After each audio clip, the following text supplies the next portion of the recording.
Mining ज्ञान में आप सभी का स्वागत है। तो आज के लेक्चर में हम कवर करेंगे पर्सनल प्रोटेक्टिव इक्विपमेंट्स का आखिर किस प्रकार से इस्तेमाल किया जाना चाहिए और इसकी एक एक बारीकी के बारे में देखेंगे, जो कि आपका एग्जाम पॉइंट ऑफ व्यू से भी बहुत ज़्यादा इंपॉर्टेंट है। प्लस हम रेगुलेशन और सर्कुलर्स को भी इसमें इंक्लूड करके कंप्लीट करेंगे। ठीक है, तो सबसे पहले आते हैं आपका जो पर्सनल प्रोटेक्टिव इक्विपमेंट्स में आता है वो क्या है, वो है आपका रेगुलेशन नंबर 240। क्या बोलता है रेगुलेशन नंबर 240, जरा बताएंगे? किसी को कोई आइडिया है क्या कि रेगुलेशन नंबर 240 ने क्या दिया है?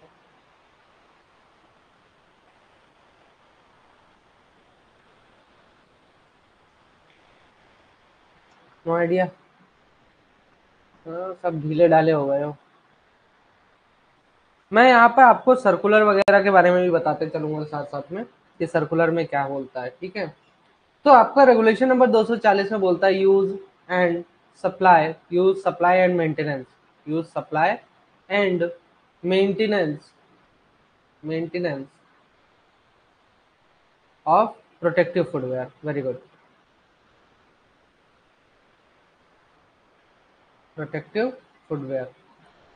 अब यहाँ पे क्या बोलता है कि कोई भी व्यक्ति को, देखिए, चाहे कोई भी व्यक्ति हो, वो काम पर, माइंस में काम पर तब तक नहीं जाएगा जब तक उसके पास क्या ना हो, प्रोटेक्टिव फुटवेयर्स ना हो। ठीक है, वो भी चीफ इंस्पेक्टर द्वारा अप्रूव प्रोटेक्टिव फुटवेयर होना चाहिए। अब प्रोटेक्टिव फुटवेयर देने का इंटरवल क्या है कि 6 महीने से ज्यादा नहीं होना चाहिए, कम से कम हर 6 महीने में आपको free of charge protective footwear देना है। ठीक है, और प्रोटेक्टिव फुटवेयर का एक मतलब क्या मेंटेन करके रखना, एक सफिशिएंट स्टॉक मेंटेन करके रखना। ठीक है, जिम्मेदारी है इनकी कि आप क्या करेंगे, एक सफिशिएंट स्टॉक जो है तो प्रोटेक्टिव फुटवेयर का माइंस में मेंटेन करके रखेंगे, ताकि आपको जब भी तुरंत ही सप्लाई करने की जरूरत पड़े तो आप सप्लाई कर सकें। जहां पर प्रोटेक्टिव फुटवेयर रेगुलेशन के अलावा किसी और चीज के कारण प्रोवाइड किया जा रहा है, ठीक है, मतलब प्रोटेक्टिव फुटवेयर का जो सप्लाई है या फिर जो दिया जा रहा है प्रोटेक्टिव फुटवेयर, वो किसी और रीजन के कारण है, मतलब कि कोई भी रेगुलेशन से रिलेटेड कोई रीजन नहीं है, तो उस केस में प्रोटेक्टिव फुटवेयर को जो है तो पूरा पैसा लेकर दिया जाएगा, फ्री ऑफ चार्ज नहीं दिया जाएगा। ओनर, एजेंट और मैनेजर माइंस के, वो क्या करेंगे, dubbing and revolving brushes provide कराएंगे। ठीक है, क्या प्रोवाइड कराएंगे माइंस में, प्रोटेक्टिव फुटवेयर की क्लीनिंग के लिए, for the cleaning of protective footwear क्या प्रोवाइड कराएंगे, डबिंग एंड रिवॉल्विंग ब्रशेस वगैरह प्रोवाइड कराएंगे। तो ये याद रखना बड़ा ही इंपॉर्टेंट हो जाता है, ये क्वेश्चन में डाला भी था मैंने। अब ये हर एक व्यक्ति की रिस्पॉन्सिबिलिटी है कि वो प्रोटेक्टिव फुटवेयर की जिम्मेदारी मतलब उसी की रहती है, और उसके रिपेयरिंग का व्यवस्था भी वो खुद ही करेगा, और एट हिज ऑन कॉस्ट, मतलब उस रिपेयरिंग का पैसा खर्चा भी वही उठाएगा। ठीक है, व्यवस्था और पैसा दोनों ही उस व्यक्ति के द्वारा किया जाएगा जो प्रोटेक्टिव फुटवेयर को पहन रहा है। ठीक है, रिपेयर का जो है तो ये ध्यान में रखना, यहां से एक क्वेश्चन आपका बन सकता है कि प्रोटेक्टिव फुटवेयर का रिपेयरिंग का अरेंजमेंट किसके द्वारा किया जाएगा, पहला क्वेश्चन, और इसका खर्चा किसके द्वारा उठाया जाएगा, दूसरा क्वेश्चन यहाँ पे हो जाता है। बहुत छोटी सी चीजें हैं जहां से आपके क्वेश्चन बन सकते हैं। नेक्स्ट आते हैं रेगुलेशन नंबर 241। इसमें किसके बारे में बात करता है, use and supply of helmet, use and supply of helmet.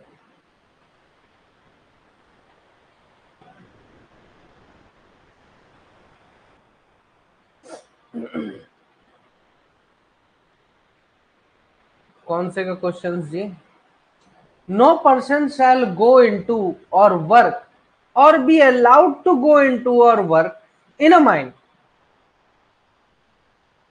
किसी भी व्यक्ति को ऐसी जगह पर काम करने के लिए नहीं भेजा जाएगा, या फिर ऐसी जगह पर काम करने के लिए अलाउ नहीं किया जाएगा। देखिए यहाँ शब्दों का खेल करके ना आपको क्वेश्चन में जो है तो कंफ्यूज कर सकता है। ठीक है, या फिर माइंस में ऐसी जगह काम नहीं करेगा, ठीक है, other than the precincts of a mine occupied by an office. लेकिन मतलब वर्क नहीं करेगा, ठीक है,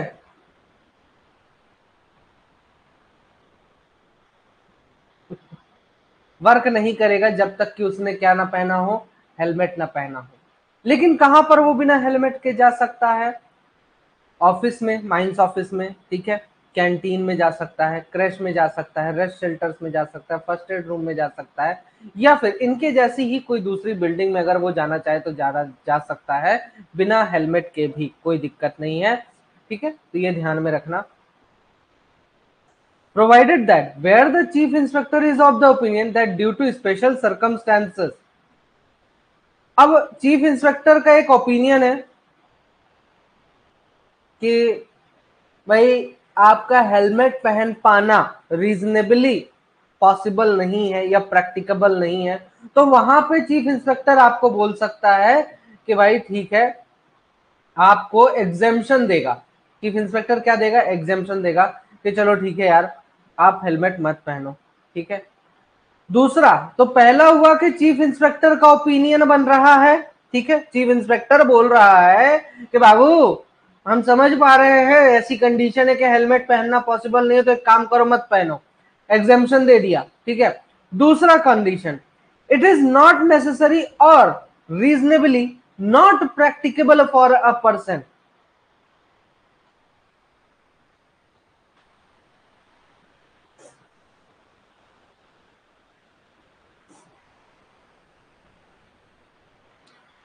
ये रीजनेबली प्रैक्टिकेबल ही नहीं है, ठीक है, ये रीजनेबली प्रैक्टिकेबल ही नहीं है।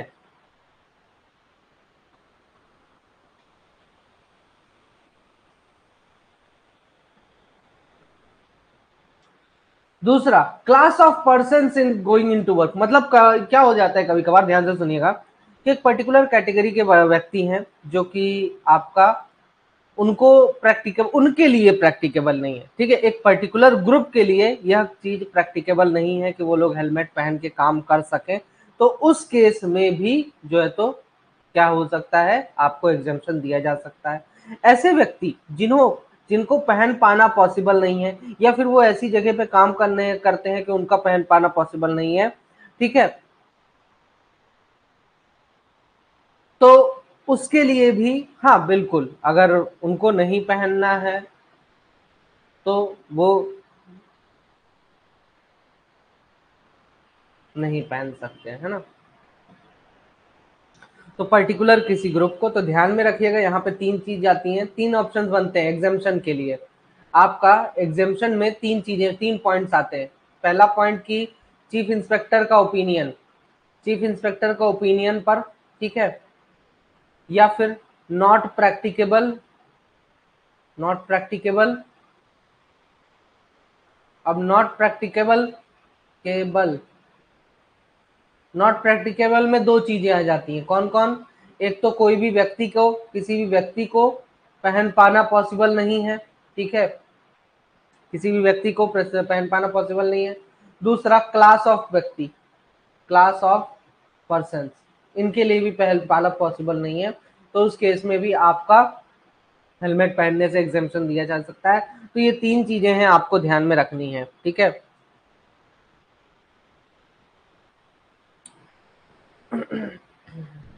अब हेलमेट कितने समय में एक बार देना है? आपका बोलता है कि हेलमेट 3 साल में एक बार आपको देना है, ठीक है, 3-3 साल के इंटरवल्स पे आपको हेलमेट जो है तो प्रोवाइड कराना है। दूसरा, ओनर, एजेंट और मैनेजर किसी भी माइंस के जो है तो क्या करेंगे, हर वक्त सफिशिएंट स्टॉक हेलमेट का मेंटेन करेंगे ताकि एक इमीडिएट सप्लाई दे सके। यहाँ से आपका एक क्वेश्चन बन सकता है कि इमीडिएट सप्लाई देने के लिए मतलब कि आपका क्वेश्चन बन सकेगा कि आपका सफिशिएंट स्टॉक ओनर, एजेंट और मैनेजर कितने समय में प्रोवाइड करने के लिए, या फिर कितने समय में सप्लाई मेंटेन करने के लिए सफिशिएंट स्टॉक मेंटेन करके रखेंगे। तो इमीडिएटली, या फिर 7 दिन, या फिर विद इन कुछ भी दे सकता है आपका। तो यहाँ पे इमीडिएट है, मतलब कि फोर्थ विथ, तुरंत ही सप्लाई देने के लिए सफिशिएंट स्टॉक मेंटेन किया जाता है। या फिर एक क्वेश्चन ऐसा बन सकता है, विद इन, लिख लीजिए चाहे अपनी कॉपी में, रेगुलेशन वाली बुक में ही, with in what time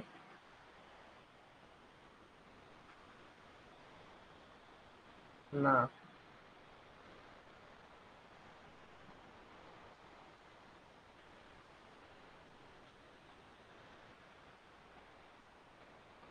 sufficient sufficient stock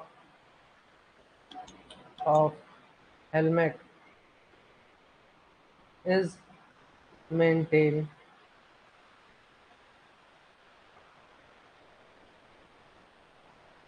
to supply within what time?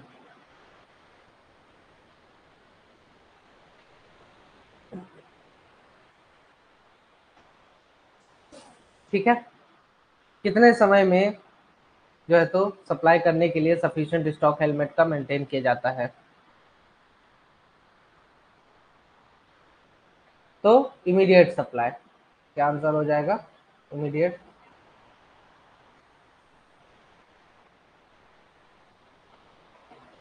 Supply.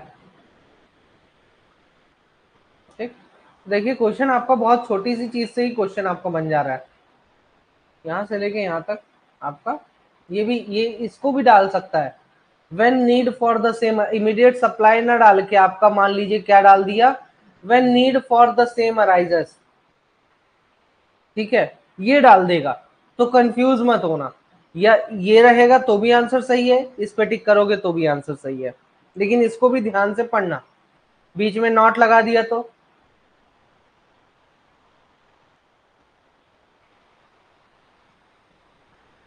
अरे मैन्युफैक्चरर को ही ओईएम कहते हैं, ओरिजिनल इक्विपमेंट मैन्युफैक्चरर।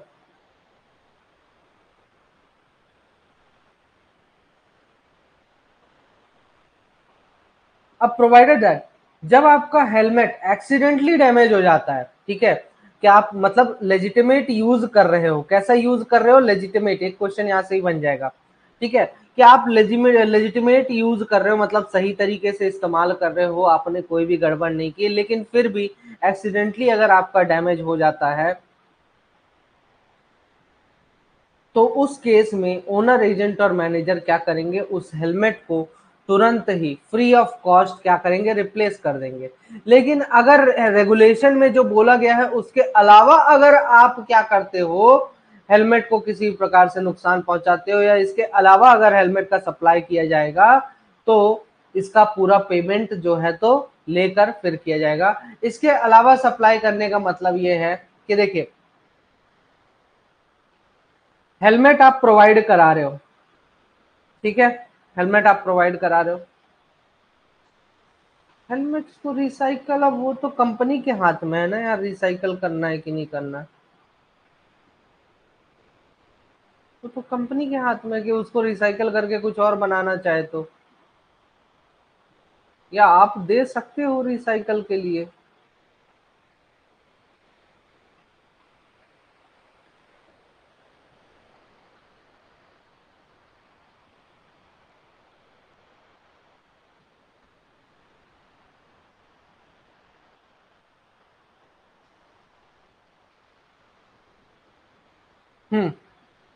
नहीं, इसके बारे में कोई आइडिया नहीं।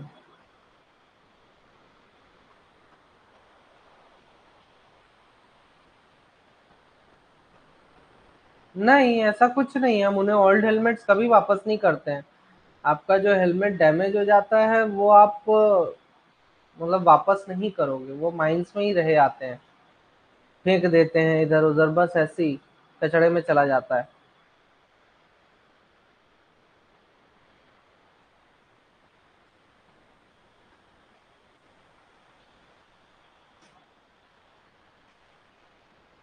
चलो आगे देखते हैं।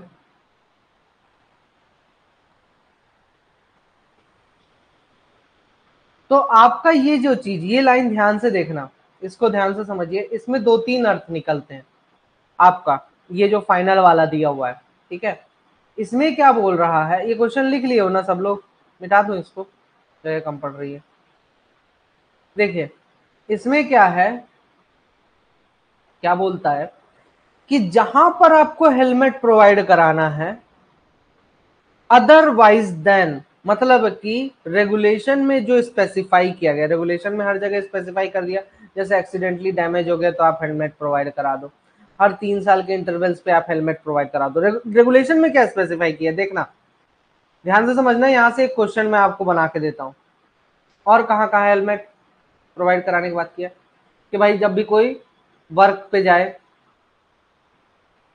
जब भी कोई वर्क पे जाए, ठीक है, तब जब भी किसी को कहीं पे काम करने के लिए बोला गया माइंस में, तब जब भी माइंस में कोई काम कर रहा हो, तब ऐसी जगह पे उसके पास हेलमेट होना चाहिए। ठीक है, इतना पॉइंट क्लियर है। वन, कि भाई जब भी कोई वर्कर काम पे जा रहा हो, या आपने किसी को काम पे जाने के लिए माइंस में बोला हो, या कोई व्यक्ति काम कर रहा हो, ठीक है, ऐसी कंडीशन में आपको हेलमेट प्रोवाइड कराने। पहला, ये 3 कंडीशन हो गई। दूसरा और तीसरा सॉरी, चौथा और पांचवा, चौथा कंडीशन ये कि हर 3 साल में प्रोवाइड करा दो। ठीक है, पांचवा ये भी हो सकता, चलो नहीं, और एक्सीडेंटली जब डैमेज होता है लेजिटिमेट यूज करने पर, तो उस समय पर भी आपको हेलमेट प्रोवाइड कराना है। तो पांचवा पॉइंट ये हो गया, ये रेगुलेशन ने स्पेसिफाई किया। ध्यान से समझना, रेगुलेशन ने ये चीजें स्पेसिफाई कर दी कि भाई आपको हेलमेट कब कब प्रोवाइड कराना है। ठीक, 5 पॉइंट्स में। इसके अलावा अगर आप हेलमेट देते हो तो आपको पूरा पैसा लेकर देना पड़ेगा। रेगुलेशन ये कहना चाहता है, देखो रेगुलेशन ना इसके ऊपर टारगेट नहीं कर रहा है पर्टिकुलरली कि आपका, आपने डैमेज नहीं किया या जानबूझ के डैमेज किया, तो वो तो देखो सामने वाले को पता नहीं चलेगा कि डैमेज किया है जानबूझ के या फिर ऐसे ही डैमेज हो गया। लेकिन इसमें बोलना ये चाहता है कि इसके अलावा, इनके अलावा, इन पॉइंट्स के अलावा अगर आप कहीं पे हेलमेट देते हो तो आप पैसा लेके दो ना यार। मान लो मैनेजर ही है, ठीक है, अब मैनेजर बोला कि यार इस महीने सैलरी नहीं आई, कम आई, इंसेंटिव कम बना, तो एक काम करते हैं, बेच देते हैं। ठीक है, तो इस चीज के ऊपर ये थोड़ा सा डायरेक्शन दे रहा है कि यार इसके अलावा अगर आप देते हो तो आप पैसा ले कर दीजिए। ठीक है, या व्यवहार में अपने घर वालों को, या मान लीजिए कोई ठेकेदार है आपका रिश्तेदार, उसको वो उसने मांगा तो उसको दे दिया।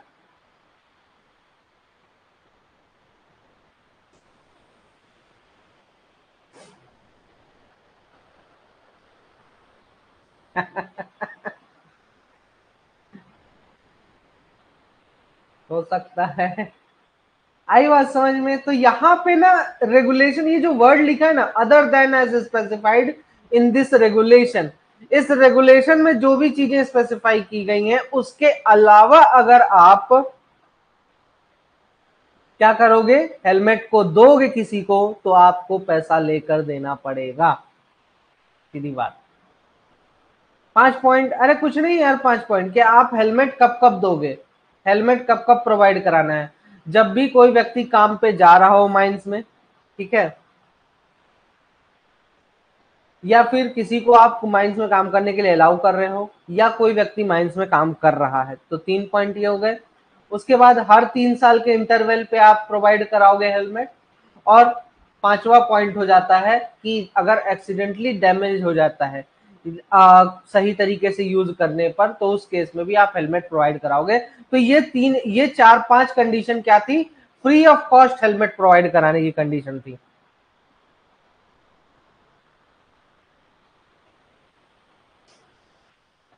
समझ में आई बात?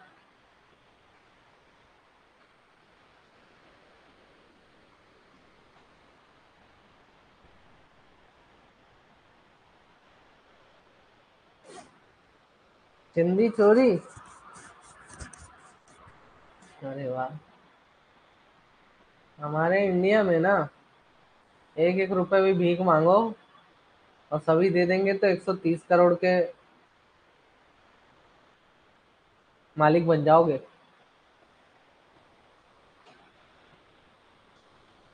समझे? चिंदी चोरी नहीं करा कहलाता है।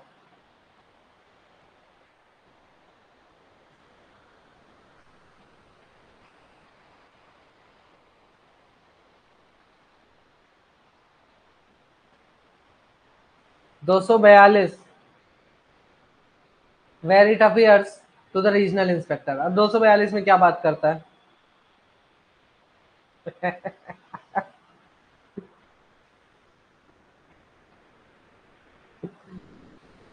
नहीं यार, पढ़ाई ना छोड़ो,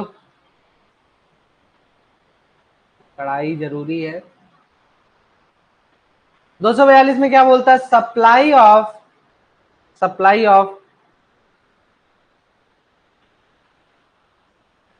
personal protective equipments, other PP, other PPE का सप्लाई। अब अगर रीजनल इंस्पेक्टर, अब यहाँ पे देखिए रीजनल इंस्पेक्टर की बात करता है कि इनकी जिम्मेदारी है अब यहाँ पर अदर पीपी के लिए कि रीजनल इंस्पेक्टर और चीफ इंस्पेक्टर, इनको अगर ऐसा लगता है कभी कि कोई एक व्यक्तियों का ग्रुप माइंस में जो काम कर रहा है वो ऐसी जगह पर है और ऐसी जगह पर मतलब ऐसे हजार्ड में है कि उनका नेचर ऑफ एम्प्लॉयमेंट ही ऐसा है कि उनको किसी भी प्रकार का दिक्कत हो सकता है, मतलब कि वो माइंस में किसी भी जगह पर ऐसे जगह पर काम कर रहे हैं या उनका काम करने का जो नेचर है कि आप इसी तरीके से काम करेंगे। ठीक है, ध्यान से सुनना कि माइंस में ऐसी जगह पर काम कर रहे हैं या फिर काम करने का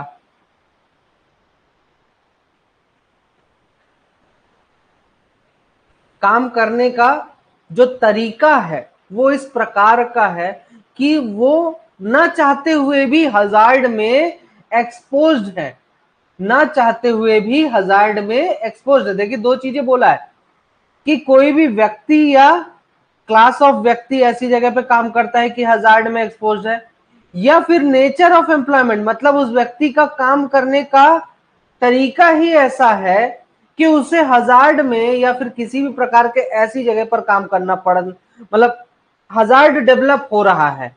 ठीक है, वो हजार्ड में जाके ऑटोमेटिकली फंस जा रहा है, जैसे डस्ट प्रोड्यूस हो रहा है बहुत ज्यादा। मतलब कि फॉर एग्जांपल ऐसे समझिए, एक स्वीपर है, ठीक है, उसका काम क्या है? झाड़ू लगाना। तो आप ऐसा तो नहीं बोलोगे कि यार ये व्यक्ति या क्लास ऑफ व्यक्ति माइंस में हजार्ड वाली जगह पे हमने इसको, ये हर वक्त हजार्ड वाली जगह पे ही काम करता है, नहीं ना। स्वीपर हर वक्त हजार्ड वाली जगह पे तो काम नहीं करेगा। ठीक है, स्वीपर हजार्ड वाली जगह पे तो आप काम एम्प्लॉयमेंट नहीं दे रहे हो, तो ये पहला पॉइंट को तो फॉलो नहीं कर रहा। ध्यान से समझना, क्वेश्चन यहां से बनते हैं, ये पहले पॉइंट को फॉलो नहीं कर रहा है। पर्सन और class of person expose employed in mind is expose to undue hazard. ठीक है, पहले पॉइंट को फॉलो नहीं कर रहा। स्वीपर को हमने हजार्ड वाली जगह पर भेजा ही नहीं है, लेकिन इसका जो काम है, जो नेचर ऑफ एम्प्लॉयमेंट है झाड़ू लगाना, उसके कारण डस्ट प्रोड्यूस होता है, तो ये आ गया नेचर ऑफ एम्प्लॉयमेंट में। समझ में आई बात? क्लियर है कॉन्सेप्ट? भाई इसको हजार्ड वाली जगह पे मैं एम्प्लॉय नहीं कर रहा हूं, बट इसका नेचर ऑफ एम्प्लॉयमेंट ऐसा है कि डस्ट प्रोड्यूस होता है और ये हजार्ड में अपने आप चला जा रहा है।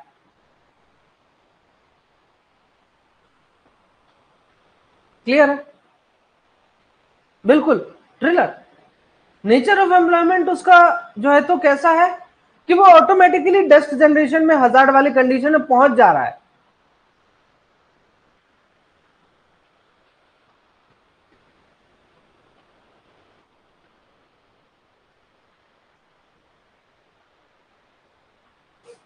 आई बात समझ में? क्लियर है कॉन्सेप्ट? देखो दोनों में डिफरेंस बहुत अच्छे से समझना, क्योंकि यहां से अगर बहुत ही दिमागदार कोई होगा तो वो क्वेश्चन बना लेगा।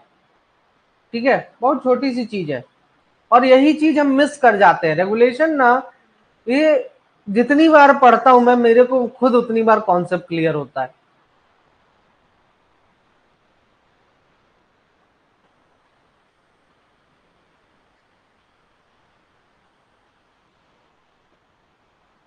डंपर ऑपरेटर के पास शीशा है, शीशा लगा ले।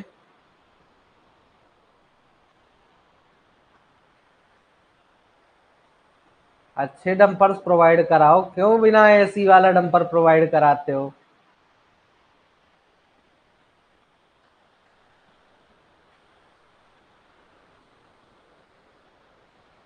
हाँ, अब देखिए आगे तक समझिए इसको। अब यहां पर देखो,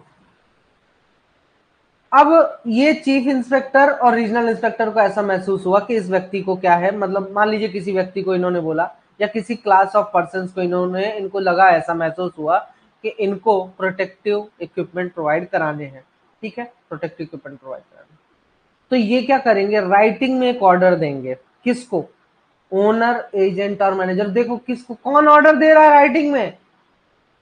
चीफ इंस्पेक्टर, रीजनल इंस्पेक्टर। किसको दे रहा है? ओनर, एजेंट और मैनेजर को, कि आप माइंस में, अब आपसे क्वेश्चन, एक क्वेश्चन यहां से ही बन जाएगा कि अगर माइंस में सप्लाई करना है पर्सनल प्रोटेक्टिव इक्विपमेंट किसी व्यक्ति को या किसी क्लास ऑफ व्यक्ति को, किसी व्यक्ति को या किसी क्लास ऑफ व्यक्ति को फ्री ऑफ चार्ज, तो इसके लिए कौन किसको राइटिंग में इस ऑर्डर्स देगा? कौन किसको राइटिंग में ऑर्डर देगा? तो रीजनल इंस्पेक्टर और चीफ इंस्पेक्टर राइटिंग में ओनर, एजेंट और मैनेजर को देंगे। ठीक है,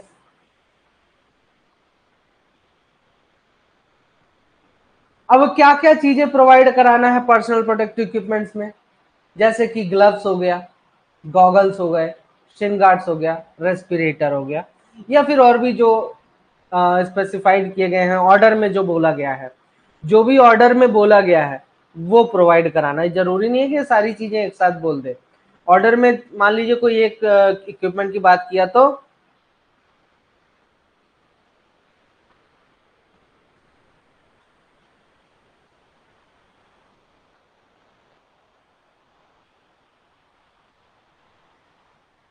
क्या होगा, आपका वही चीज प्रोवाइड कराना है। क्या एकदम प्रोफेसर की तरह? समझा नहीं जी। द प्रोटेक्टिव क्या हो सकता है? मेरी तारीफ, तारीफ सुनता हूँ थोड़ा अच्छा अच्छा फील होता है, फिर लगता है कि यार अब ये भी इन लोगों को एक्स्ट्रा प्रोवाइड करा दूं। तारीफ किसको अच्छी नहीं लगती? The protective equipment shall be replaced. Shin guard, very good. Shin guard मतलब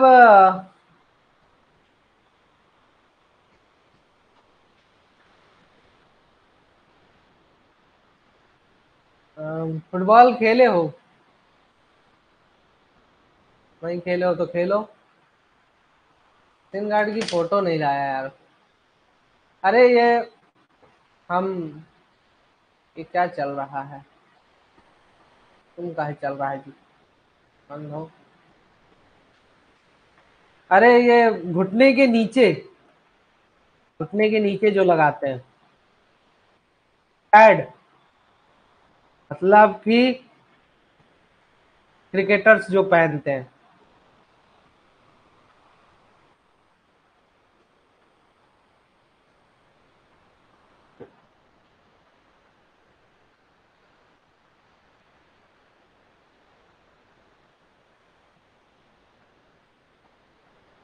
ये देखिए,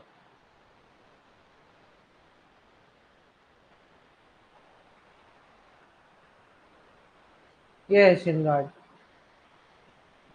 अच्छी फोटो है।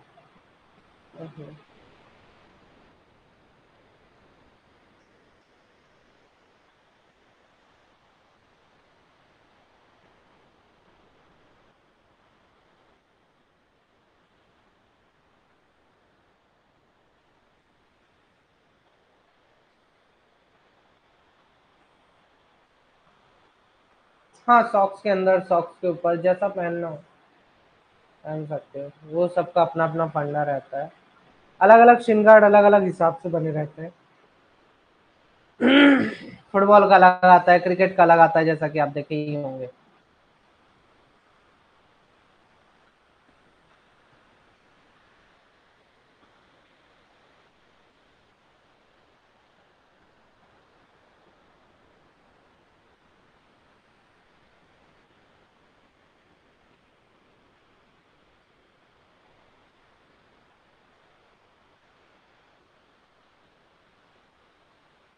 ये देखिए आपका शिन गार्ड।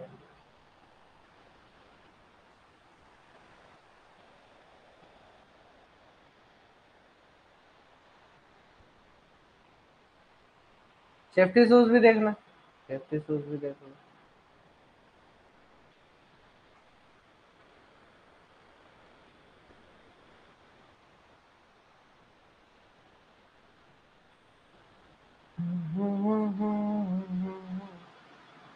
सेफ्टी शूज कहाँ गए? एक होता है सेफ्टी शूज, एक होता है गम बूट।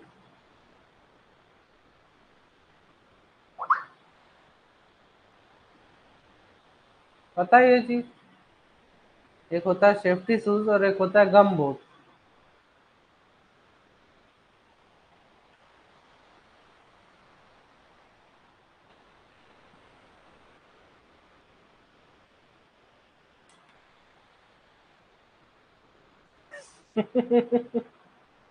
शर्मिंदा हो गए? कोई बात नहीं यार, नहीं दिखाऊंगा, चलो। ये देखिए।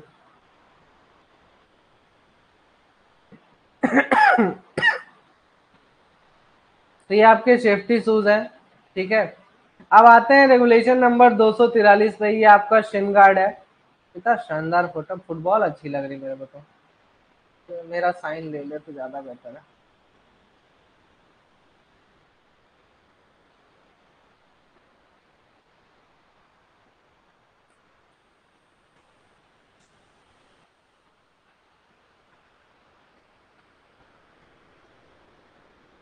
Regulation number 243, use supply and maintenance of self rescuer. इसमें सेल्फ रेस्क्योर की बात करता है। अब यहां से चालू होता है आपका मेन चीज, ठीक है।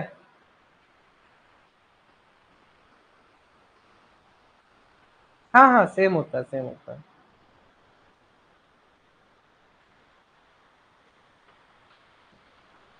अब कोई भी व्यक्ति, देखना कहां पर, बिलो ग्राउंड माइंस में। बिलो ग्राउंड माइंस में कोई भी व्यक्ति जो है, तो उसे आप परमिशन, ना तो काम करेगा, काम करने के लिए ना तो जाएगा, ना तो काम करेगा, और ना ही उसके परमिशन देंगे कि तू जा और वहां पे काम कर। परमिशन भी नहीं देंगे जब तक कि वो क्या ना करे, अपने साथ सेल्फ रेस्क्योर कैरी करके नहीं ले जाता है, ठीक है। जब तक कि वो अपने साथ क्या नहीं ले जाता है, सेल्फ रेस्क्योर नहीं ले जाता है। अब अगर सेल्फ रेस्क्यूअर एक्सीडेंटली डैमेज हो गया यूज करते समय, या यूज करते करते चुक्कू पुक्कू हो गया, ठीक है, आउट ऑफ ऑर्डर चला गया, ठीक है, आउट ऑफ ऑर्डर चला गया, क्यों क्यों नहीं फॉलो होता? क्या बात करते हो रोहन, बिल्कुल फॉलो होता ही है। आउट ऑफ ऑर्डर चला गया या अनसर्विसेबल, देखो यहां से क्वेश्चन दिया था मैंने, अनसर्विसेबल हो गया, ठीक है, अब सर्विस नहीं दे सकता, अब वो नौकरी छोड़ चुका है आपका सेल्फ रेस्क्यूअर। और having exceeded is specified life, मतलब कि जो उसकी लाइफ थी वो खत्म हो चुकी है, मतलब एक्सपायर हो चुका है बेचारा।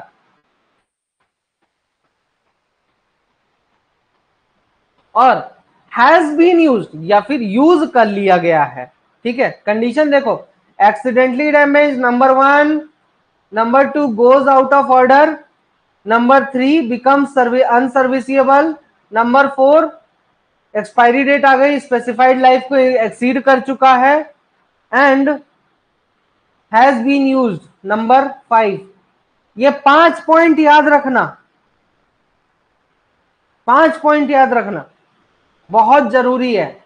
इन 5 पॉइंट में से 3 पॉइंट कोई, 4 पॉइंट कोई भी उठा के दे देगा और इनमें थोड़ा सा हेरफेर कर देगा, आपका गेम वहीं पे ओवर हो जाता है, ठीक है।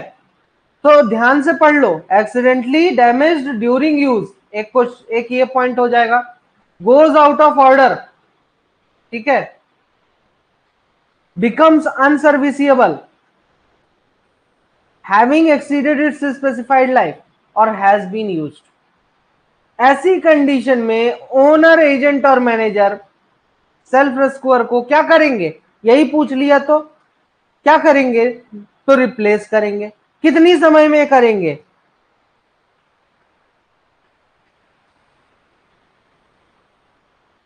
इमीडिएटली।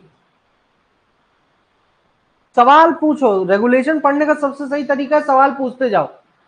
ये जैसे पढ़ा, अब मैं पूछा कि किस किस कंडीशन में रिप्लेस करेंगे सेल्फ रेस्क्यूअर, तो आप बोलोगे एक्सीडेंटली डैमेज अगर हो जाता है यूज करते समय, अगर खराब मतलब आउट ऑफ ऑर्डर चला गया, गोज आउट ऑफ ऑर्डर मतलब कि काम करना ही बंद कर दिया, या फिर यूं कहें कि अनसर्विसेबल मतलब सर्विस देना बंद कर दिया है ना, या फिर यूं उसके बाद हो जाता है क्या कि वो अपनी एक्सपायरी डेट क्रॉस कर चुका है, और या कि फिर आपने क्या कर लिया है, उसे यूज कर लिया है। तो इन 5 कंडीशंस में आपको क्या करना है, सेल्फ रेस्क्यूअर रिप्लेस करना है। किसकी जिम्मेदारी है? ओनर, एजेंट और मैनेजर की। कितने समय में रिप्लेस करेगा? इमीडिएटली रिप्लेस करेगा। रेगुलेशन पढ़ो, सवाल पूछो।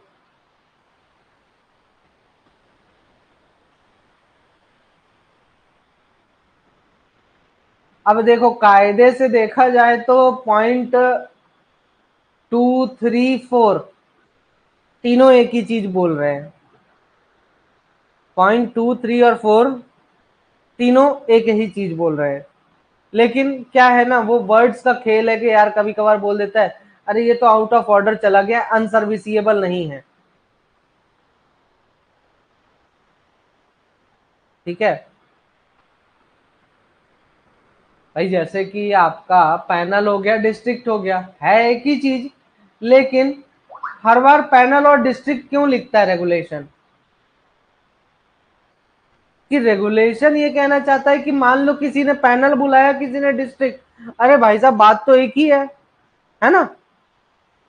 ये रेगुलेशन में सवाल नहीं उठना चाहिए किसी भी पॉइंट पे। हाँ, आपने तो बुक में पैनल दिया है, हम तो डिस्ट्रिक्ट फॉलो करते हैं। तो वही चीज है कि मान लो अगर किसी ने बोल दिया ये आउट ऑफ ऑर्डर चला गया, लेकिन एक्सपायरी नहीं हुआ, अपनी स्पेसिफाइड लाइफ नहीं क्रॉस किया, लेकिन आउट ऑफ ऑर्डर चला गया, काम करना बंद कर दिया है। ठीक है, देखो एक हो जाता है कि काम करना बंद कर दिया, काम करना बंद कर दिया, एक हो जाता है कि अब उसे आप,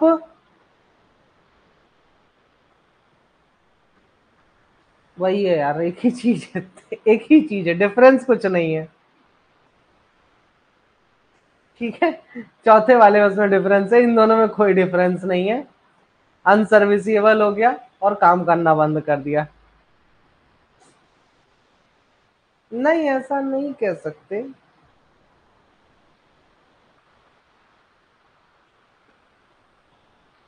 एक ही चीज है, लगभग लगभग हो गया।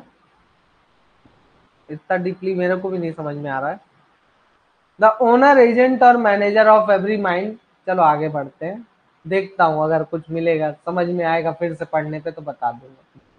Where self rescuer are to be use shall. अब जहां पर भी सेल्फ रिस्क्वर यूज होगा तो ओनर, एजेंट और मैनेजर की क्या रिस्पॉन्सिबिलिटी है, यहां से क्वेश्चन बनेंगे। एक सफिशिएंट स्टॉक मेंटेन करके रखो सेल्फ रिस्क्वर्स का, ठीक है, ताकि वो हर वक्त अवेलेबल रहे जब भी जरूरत पड़े। Provide at the mine adequate arrangements for cleaning, maintenance and inspection of self-rescue. Mines में पर्याप्त व्यवस्था करिए। काहे काहे की पर्याप्त व्यवस्था करेंगे? Cleaning, maintenance and inspection of self rescuer, repairing की नहीं। यहां से मैंने क्वेश्चन दिया था आपको, इस पॉइंट से सोचो एक क्वेश्चन बन सकता है कि आपका क्लीनिंग का आप व्यवस्था करोगे, मेंटेनेंस का करोगे, इंस्पेक्शन का करोगे, रिपेयरिंग का करोगे क्या? नहीं। ठीक है, तो ये ध्यान में रखें।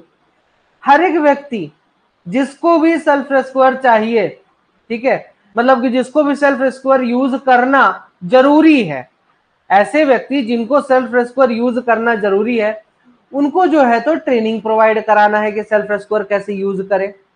ठीक है, उनको ट्रेनिंग दीजिए ताकि सेल्फ रेस्क्यूअर कैसे यूज करना है उन्हें पता होना चाहिए। अब अगर ट्रेनिंग की ही बात करें तो ये देखिए कोर्स ऑफ ट्रेनिंग क्या होगा in the use of self rescuer. यहां पे मैंने बताया था आपको, क्वेश्चन यहां से ही बना था कि कोर्स में क्या क्या है। भाई course of training, course of training मतलब ट्रेनिंग किस प्रकार से होगी, ट्रेनिंग किस प्रकार से होगी। तो 2 लेक्चर्स होंगे, डेमोन्स्ट्रेशन लेक्चर्स होंगे, मतलब कि आप पूरा एक एक डिटेल बताओगे कि किस प्रकार से आपका सेल्फ स्कोर काम करता है, कैसे यूज करना है, ये सारा चीजें। तो डेमोन्स्ट्रेशन लेक्चर्स होते हैं, हर एक लेक्चर कम से कम 1 घंटे का होना चाहिए, कम से कम 1 घंटे का होना चाहिए, ठीक है। और हर 6 महीने में आप जो है तो ट्रेनिंग प्रोवाइड कराओगे। ये क्या है आपका कोर्स ऑफ ट्रेनिंग की, ट्रेनिंग किस प्रकार से होगा, ठीक है, ये कैसे कर देंगे ट्रेनिंग।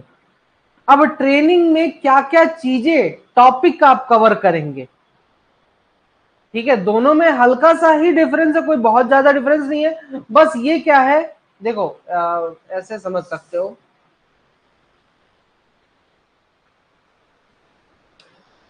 अब आपको अगर मैं बोलूं कि आपको 4 साल डिग्री करना है माइनिंग का, या 3 साल माइनिंग का डिप्लोमा करना है, ठीक है, जिसमें कि आपको मैं माइनिंग के बारे में सिखाऊंगा डिटेल में, मैं ये कह रहा हूं मैं माइनिंग के बारे में डिटेल में सिखाऊंगा, बस इतना कह के मैंने छोड़ दिया। 3 साल का टाइम पीरियड भी दे दिया मैंने, डिटेल में बता दिया कि आपको इस तरीके से पढ़ाऊंगा, माइनिंग का पढ़ाऊंगा यह भी बोल दिया मैंने। लेकिन क्या पढ़ाऊंगा, क्या टॉपिक्स यूज होंगे उसमें, वो चीजें तो अलग है ना। ट्रेनिंग की क्लासेस में क्या टॉपिक्स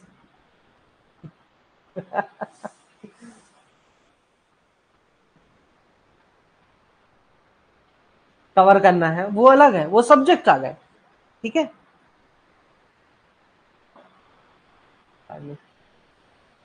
हाँ यार, मेरे भी पापा ने जबरदस्ती करवा दिया, दुख तो होता है सोच के, लेकिन क्या ही कर सकते हैं, अब तो है ही माइनिंग इंजीनियर्स, है ना।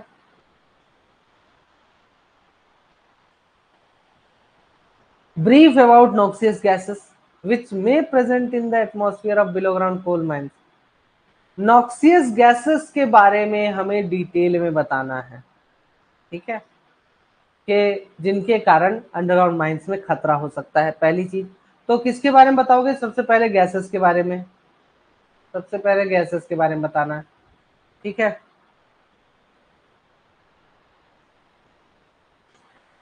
दूसरा, circumstances which will necessitate use of self rescuer. आपको सेल्फ स्कोर कब यूज करना है, इसकी कंडीशन बताना है, इसकी कंडीशन बताना है। फिर सेल्फ स्कोर के बारे में डिटेल देना है, ठीक है।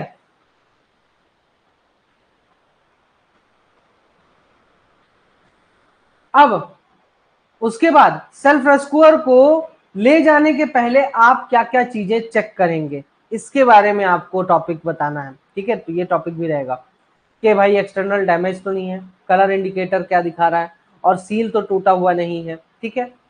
सेल्फ स्कोर यूज करते समय क्या नहीं करना है और क्या करना है, ये बातें बताएंगे आप।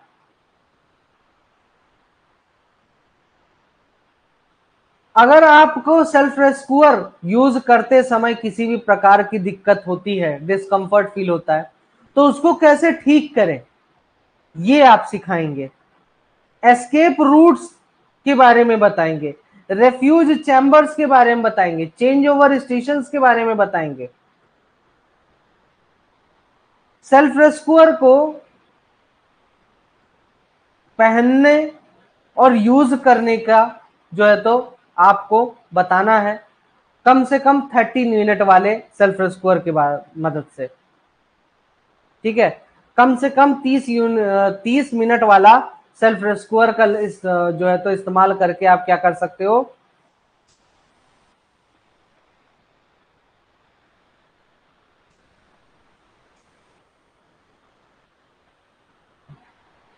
सेल्फ रेस्क्यूअर जो है तो ये देकर आपको वहां पर प्रैक्टिस करवानी है कि कैसे ही पहनना है, कैसे यूज करना है। रेफ्यूज चैम्बर्स या सेफ हेवन, रेफ्यूज चैम्बर्स या फिर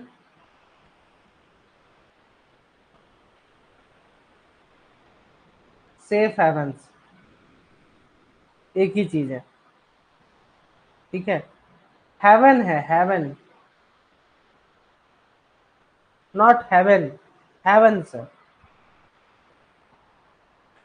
हेवन अलग चीज है।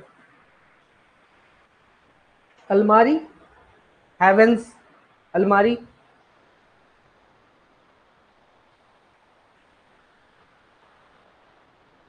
चेंज ओवर स्टेशन हो जाता है, मतलब कि जहां पर आप सेल्फ स्क्वायर इस प्रकार से क्या करो।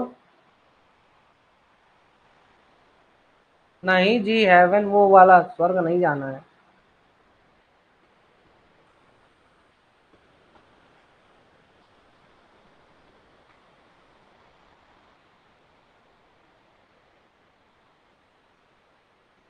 इस प्रकार से सेल्फ स्कोर कहीं पे रख दिया तो अंडरग्राउंड माइंस में उसको बोलते हैं रेफ्यूज चैम्बर या सेफ हेवंस। क्या होता है, जैसा कि आपने पढ़ा है कि अगर 30 मिनट से अधिक समय लगता है वर्किंग फेज तक जाने में, तो उस केस में मैं ये नहीं करूंगा कि सेल्फ स्कोर लेकर कोई भी व्यक्ति जाएगा। क्या होगा कि कोई भी व्यक्ति सेल्फ स्कोर लेके नहीं जाएगा, आप नीचे क्या करोगे, एक ऐसे बढ़िया अलमारी खड़ी कर दोगे, जैसे किराने की दुकान में नहीं देखते हो दोनों तरफ से खुला रहता है, इस तरीके से रखी रहती है और उसमें बढ़िया बिस्किट नमकीन अपना जमा के रखा रहता है वो, तो उस टाइप का। या फिर कपड़े वगैरह जब मॉल वगैरह में खरीदने जाते हो देखते हो, तो उसी टाइप का रहता है, और उसको ले जाके अंडरग्राउंड में डिस्ट्रिक्ट में कहीं पर ऐसी जगह पर रख दोगे जहां पर जहां पर व्यक्ति आकर अपना लेके चला जाए। हाँ बिल्कुल, बुक के शेल्फ जैसा। और यहां पर मैं 60 मिनट वाला सेल्फ स्कोर प्रोवाइड कराऊंगा। ठीक है।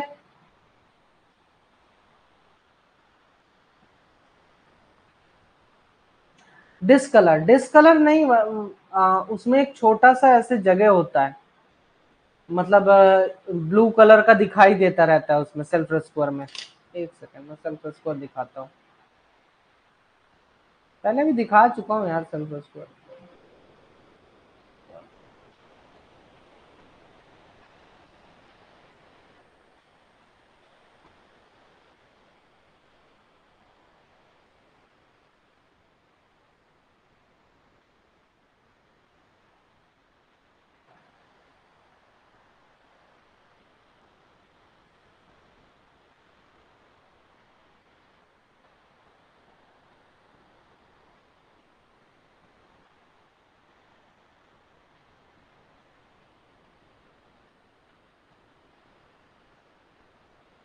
दिखाना है, दिखाएगा सेल्फ स्कोर कलर इंडिकेटर। ये देखिए सेल्फ स्कोर में ये कलर इंडिकेटर इसका।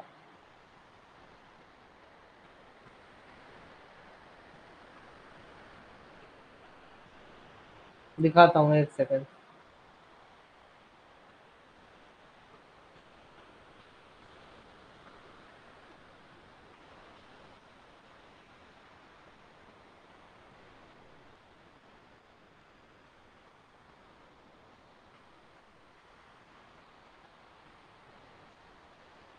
आ गया।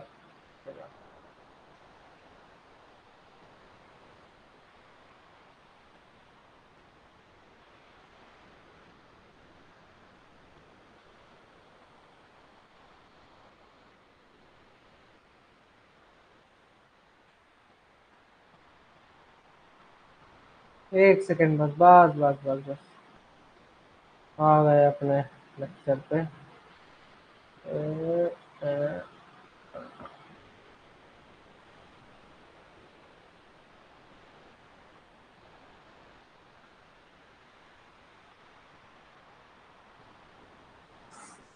क्रॉसओवर ब्रिज के पास रखा हुआ था, ऐसा क्यों, जब रेफ्यूज चैम्बर में रखने बोलता है रेगुलेशन।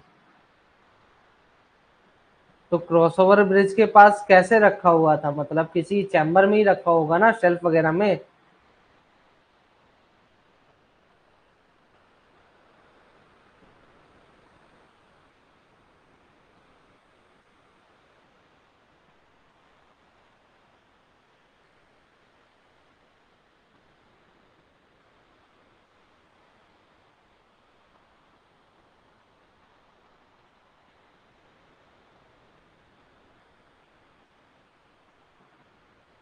हाँ, तो रेफ्यूज चैम्बर तो वही है ना।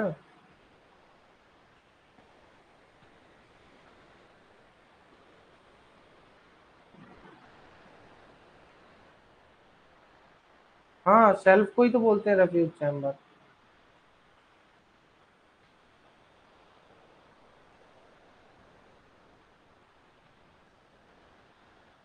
अब ये देखिए, जैसा कि बोला गया है कि आपका कलर इंडिकेटर नहीं दिखता है, यही वाला सेल्फ स्कोर हमारे माइंस में यूज होता था। तो ये देखिए, ये चीज आप देखे होंगे, अगर आपके में माइंस में भी यूज हो रहा होगा तो यही चीज आप देखे होंगे। यहाँ पे ब्लू कलर का कुछ होता है, ये कुछ इस प्रकार से दिखाई देता है, ये देखिए, थोड़ा आप जूम करके देखते हैं, ये देखिए, ठीक है। अब ये अगर व्हाइट हो जाता है या हल्का पिंकिश कलर का दिखने लगता है, तो उस केस में आप बोलोगे कि मेरा सेल्फ स्कोर डैमेज हो गया। जब तक ये ब्लू कलर का है, जब तक ये ब्लू कलर का है तब तक सही है। अगर हल्का सा भी व्हाइट हुआ या हल्का सा पिंकिश कलर समझ में आने लगा तो आप समझ जाइए खराब हो चुका है, ठीक है।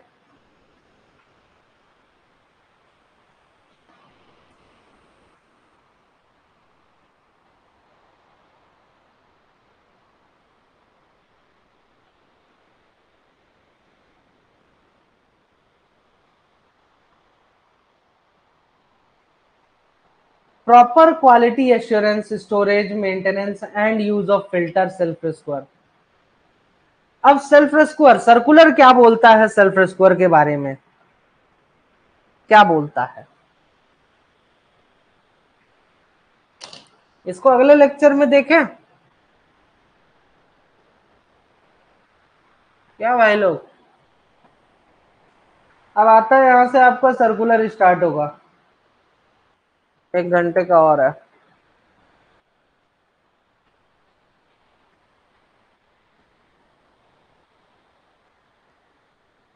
लेकिन एक भी चीज छूटेगी नहीं, इसकी गारंटी है।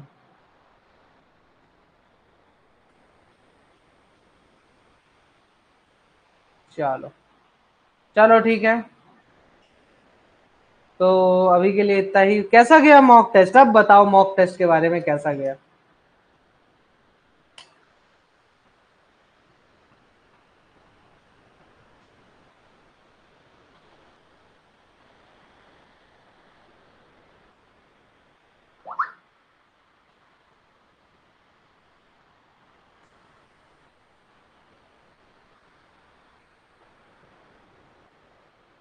58 है, 56। हाँ, ठीक है, गुड।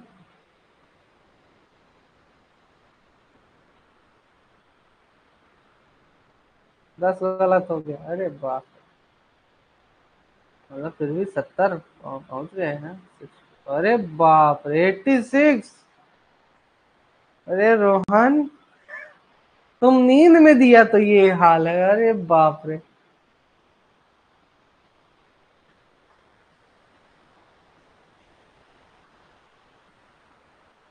देख लो, विश्वजीत और रोहन को नींद में दिए हैं तो ये हाल है। लगता है और मेहनत करनी पड़ेगी मुझे, मतलब एक, कम से कम ना मेरा 1 घंटे में 3 क्वेश्चन बन रहे थे उसमें, इसलिए उसमें इतना टाइम लगा। एक सोच रहा था एक और एग्जाम के पहले ना, इस महीने पढ़ा के एग्जाम के पहले एक और मॉक टेस्ट ऐसे ही तगड़ा वाला।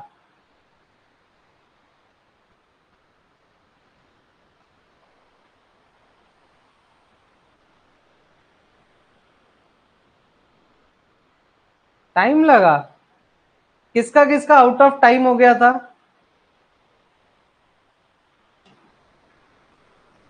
टाइम कम पड़ गया किसको किसको। मैं तो ये सोच रहा था टाइम कम पड़ जाएगा यार।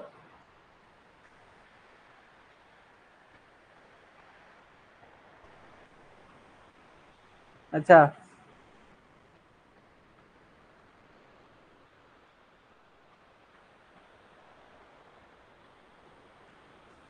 गुड। चलो, अच्छा लगा रिव्यूज देख के। अब मैं कोशिश करूंगा, देखो यार वो समझ में आ रहा है ना, अब 120 मिनट में वो खुद ले रहा है, मतलब 2 घंटे में सामने वाला टेस्ट जब ले रहा है वो बेवकूफ तो होगा नहीं, वो क्वेश्चन पेपर लेंदी देगा। ये आप प्रिपेयर हो जाइए। इस बार हमने प्रैक्टिस कर लिया मॉक टेस्ट में कि क्वेश्चन घुमा कैसे सकता है। अगली बार कोशिश करेंगे अपन, मैं कोशिश करूंगा कि आपको लंबे क्वेश्चन दूं, जैसा कि WCL ने किया। थोड़ा WCL का क्वेश्चन पेपर मेरे पास है नहीं, भेज देना। तो मैं कोशिश करूंगा कि लंबे क्वेश्चंस दूं ताकि पढ़ने में आपको टाइम लगे, ठीक है। तो एक मॉक टेस्ट उसके लिए भी अपन तैयार करेंगे, ठीक। तो ठीक है,